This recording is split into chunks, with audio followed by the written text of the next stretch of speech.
Il y a Elisa qui me demande c'est quoi mes recos pour les meilleurs ryokan au Japon. On va parler bonne adresse, on va parler voyage et on va parler surtout de ces auberges traditionnelles japonaises qui font rêver, hein, vraiment, quand on imagine un voyage au Japon. J'ai du mal à envisager qu'on puisse ne pas faire de ryokan au moins une fois dans sa vie. Les ryokan, ce sont ces magnifiques auberges japonaises traditionnelles dans lesquelles on va généralement dormir dans des futons, sur des tatamis. On va avoir des repas qui sont inclus et on va avoir accès à une source d'eau chaude, donc des onsen ou des bains privatifs en fonction des établissements. Alors personnellement déjà, bien sûr j'ai fait plusieurs ryokan dans ma vie, mais ça fait des années que j'en ai pas fait. Tous mes derniers voyages au Japon, je n'ai pas fait de ryokan parce que les ryokan, je les ai plutôt faits lors de mes premiers voyages, justement quand je voulais m'immerger dans le Japon, faire mes vrais voyages touristiques, voilà, kiffer, etc. Toutes ces dernières années, je vais au Japon pour le travail, donc je t'avoue que j'ai un peu moins le temps de vraiment kiffer et de tout simplement de profiter de ces établissements-là. Donc je pense que le dernier ryokan que j'ai fait, ça date de 2017. Donc tu vois, ça doit faire 8 ans à peu près. Donc ça a peut-être changé entre-temps. Moi, celui en tout cas dont je garde un très très bon souvenir, c'était dans une toute petite ville quand j'avais fait un road trip dans la préfecture de Wakayama, donc la préfecture qui est au sud, là sur la péninsule. T'as Osaka, Nara, Koyasan et la péninsule qui est là, c'est Wakayama. Donc j'avais fait un road trip avec mon mari, avec une amie, et on s'était arrêté dans un ryokan à Yunomineso. Je suis allée rechercher le nom de la ville parce que j'avais complètement oublié entre-temps, hein, clairement. C'est une toute petite ville thermale dans la préfecture de Wakayama et on avait fait un super ryokan là-bas. Donc je sais pas du tout si ça a changé entre-temps, c'était il y a 8 ans, voilà, je suis pas garante de ça. Du coup, on a demandé au reste de l'équipe parce que le reste de l'équipe a forcément d'autres expériences que moi.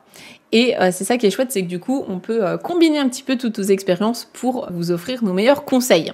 C'est d'ailleurs tout ce qu'on a mis sous forme de papier, presque, dans les 2 e-books qu'on a en vente sur notre boutique en ligne. On a un e-book spécial Tokyo et un e-book spécial Kyoto et sa région, dans lequel on vous livre toutes nos petites adresses secrètes. Donc, si ça vous intéresse, pour préparer votre prochain voyage, ça peut être une bonne solution.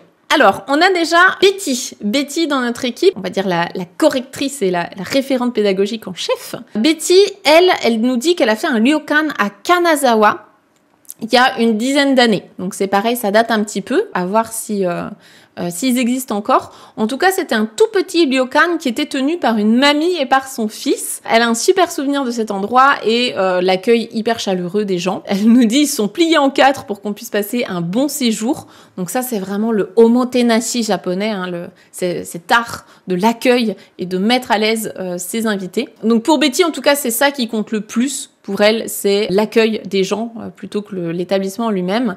Et elle dit, en comparaison, j'ai fait un ryokan considéré de luxe à Hokkaido, donc là cette année, et c'était beaucoup moins bien car c'était beaucoup moins personnel. Donc elle, sa recommandation, son conseil, c'est plutôt de chercher des petits ryokan, voire des vieux ryokan, dans lesquels tu vas avoir un vrai échange avec les gens. Pour ce qui est d'Isabelle, donc Isabelle de notre équipe, qui habite au Japon, qui a souvent l'occasion de voyager parce qu'elle est journaliste à mi-temps, donc elle est souvent envoyée un petit peu en vadrouille à droite à gauche. Elle, ses 2 recommandations, on vous mettra tout ça dans la description, dans la barre de description de la vidéo. Elle recommande le Chikurin in Gunpoen.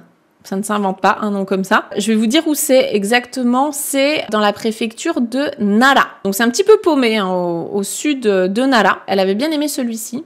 Et celui qu'elle recommande encore plus, c'est le Akagi Onsen Yunosawa Inn. Donc tous les 2, vous pouvez les trouver sur Google Maps. Celui-là, il est dans la préfecture de Gunma. De Gunma, donc on va dire au nord de Tokyo, nord un petit peu ouest de Tokyo et de Saitama. Pas très loin de la ville de Takasaki. Donc elle avait adoré celui-là. Voilà, au-delà de juste te donner des adresses, je pense qu'effectivement, ce qui va faire que tu vas passer un bon séjour dans un ryokan, c'est l'authenticité du lieu. Je pense vraiment que ce qui se recoupe là dans nos 3 histoires entre Betty à Kanazawa, Isabelle dans la préfecture de Gunma et moi dans la préfecture de Wakayama, le fait qu'on était dans des petits endroits un peu paumés, où il n'y a pas beaucoup de touristes déjà de base, encore moins d'étrangers, Et surtout, ouais, un lieu qui est authentique, quoi. Pas une grosse chaîne, pas un truc tout neuf, etc. Moi, c'est vraiment ça que je garde en tête, c'est que c'était paumé dans la nature, fallait y aller en voiture, hein. Il n'y avait pas de transport en commun, mais tu peux en trouver d'autres qui sont accessibles via le train, tout ça.